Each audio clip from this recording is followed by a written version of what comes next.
I think that you hit the nail on the head.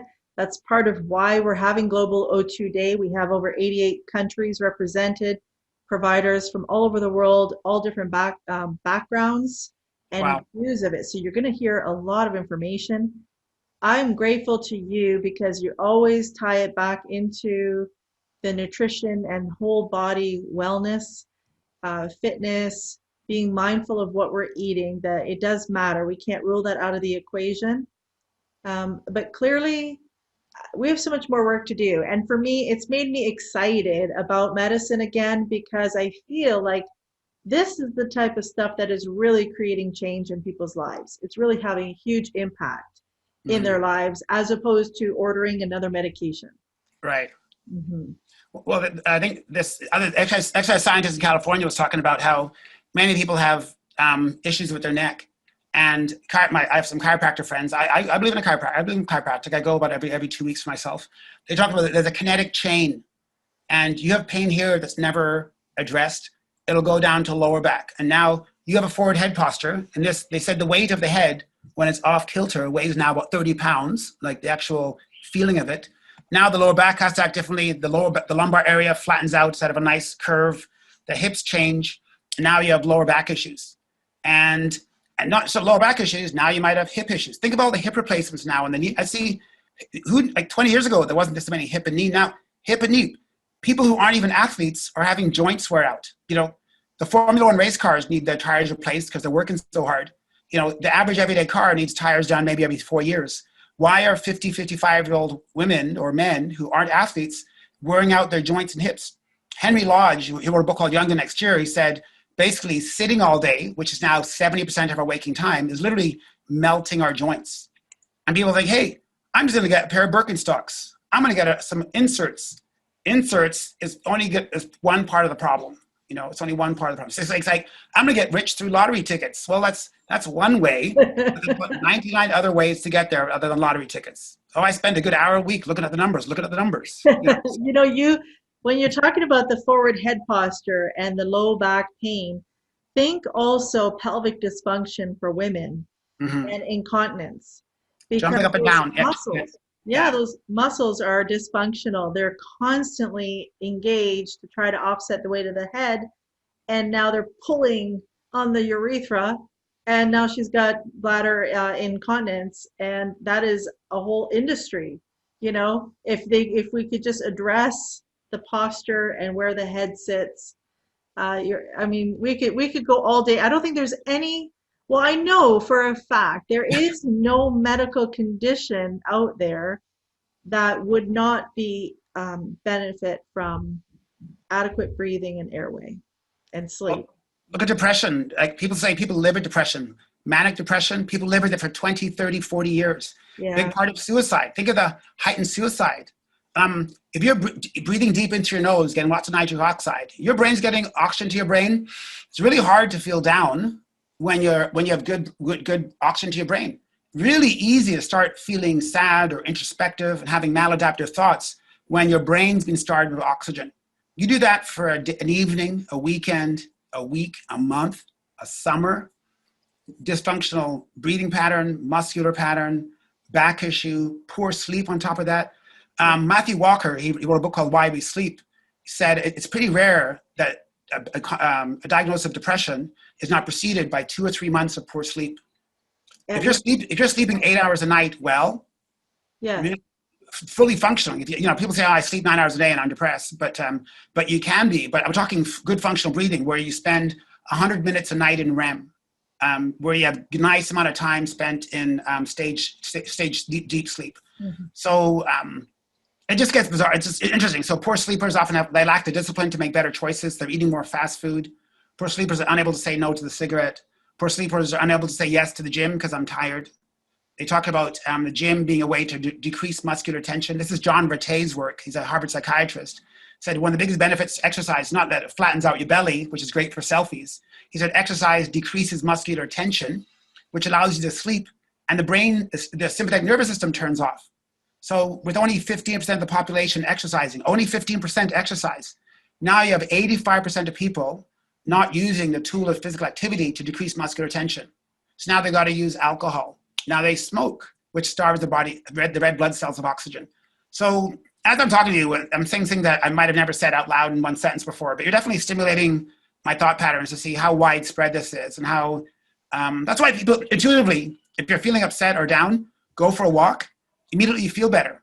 Yes. Well, the walk got oxygen to your brain. Your body is pumping. I think I've heard an exercise scientist said when you have the spine is like an S, Yeah. and when you're walking, it's pumping. So now for the 20-minute walk, your brain's getting more oxygen. You come back a little giddy. You went on the walk irritated. You come back thinking, you know what?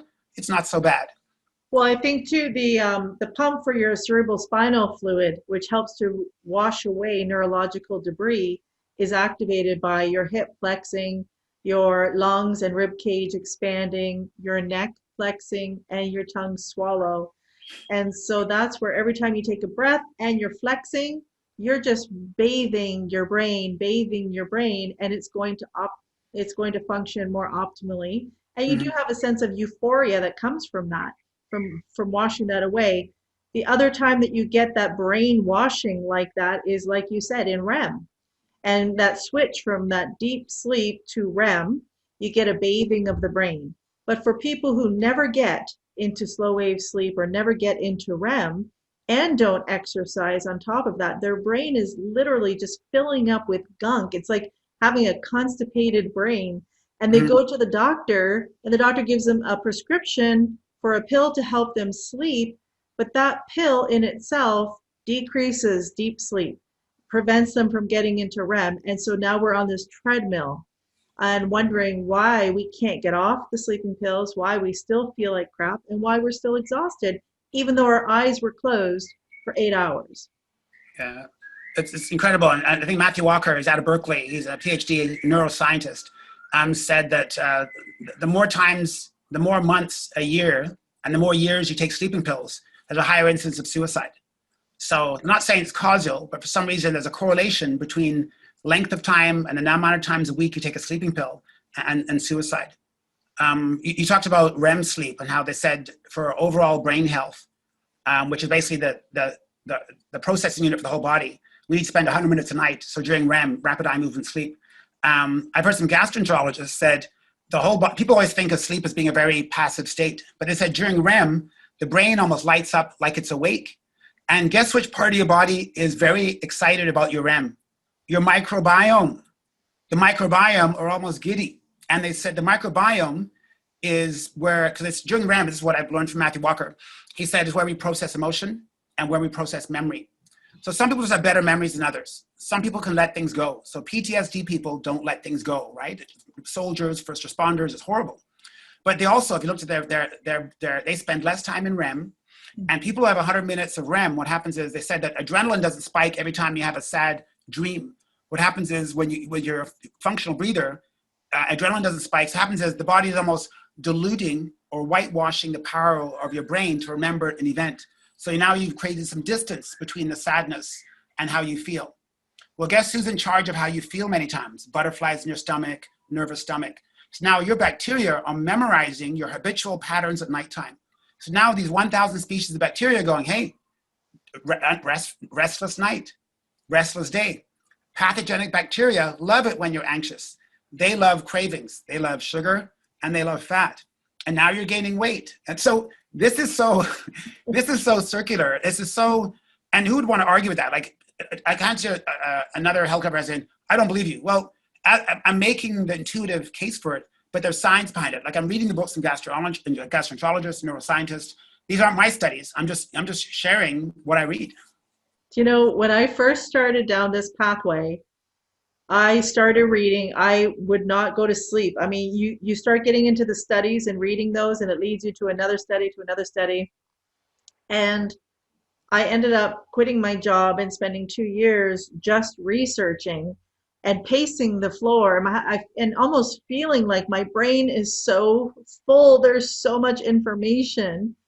And that is what's mind blowing about this. The science is there, Mm-hmm. it's piecing it together and delivering it in a way that one, healthcare providers can start to implement this knowledge right away and not be content with, yeah, there was a study that was done, but it'll take 20 years before our patients benefit from that. and two, presenting it in a way that patients can become knowledgeable and empowered about their own health and make better choices and have informed consent and realize all the options that are available. So that's where folks like you that get put themselves out there to share the information, share the science. You read all this stuff and you have amazing understanding and you have an amazing ability to be able to recall the study and who did it and when it was. I envy that about you. I have good friends. But you're not just keeping it to yourself, right? You're putting it out there and being vulnerable sometimes, especially as a healthcare professional, to be putting this out there. But you do it in a way that is very entertaining and very empowering, and I appreciate that about you. Thank you. I appreciate that very much. Because if you're saying stuff that a lot of smart people hear for the first time at 30, 40, 50, it's easy to say, I don't believe you, or they go into attack mode. But I think I present in such a way as, at the end I said, more studies needed. I'm not in your face going, I'm the smartest. I'm like, I'm still a student. I'm not a master. People call me a guru. I said, no, I'm a lifelong student. So if you humble yourself when you share wild stuff, it's hard to attack. I remember the Dalai Lama said, if you give someone a gift and they don't accept it, you still retain the gift. So someone is going to respond in an upset way, and I mean no harm. All I want to do is share in a gentle, exciting manner. It's really hard to take anything the wrong way. So I might block someone, I might delete someone, but why take it personally? They're just not at the level. You don't spank a 2-year-old for peeing in their pants. That's the level they're at, right? Yes. And in some areas of my emotional life, I'm still the 2-year-old. I'm still the student. I'm still learning. But one thing I learned, though, from neuroscientists, there's one guy named Michael Howard. He's a neurophysiologist. He said every time you share something that you've just learned, and because I shared in my Instagram like 2 or 3 times a day, that information is going deeper into my brain. Yes. And my 100 billion neurons have to wire together and create stronger synapses. So it's not just have a good memory. I have all these little strategies which make my brain, because when you explain something, the brain has to understand it at a deeper level. If you just read it, it stays here. If you explain it, now the synapses get stronger. Yes. You tag that on with a regular exercise habit, which increases BDNF, which is like miracle grow in your brain. And now I look like I'm a genius. Meanwhile, I just do things every day that helps me look like a genius. Well, whatever you're doing, it's working. We appreciate your genius and thank you for sharing it with us. And thank you so much for being part of our Global O2 Day. Oh, my pleasure. I appreciate the invite and thank you. And when people say, I talk at like Oprah after the show. If they want to get a hold of me or chat with me, I think you'll put some contact information Tell there. us how to get a hold of you. So the best way is actually, you can go to my website, so druche.com, so druche.com,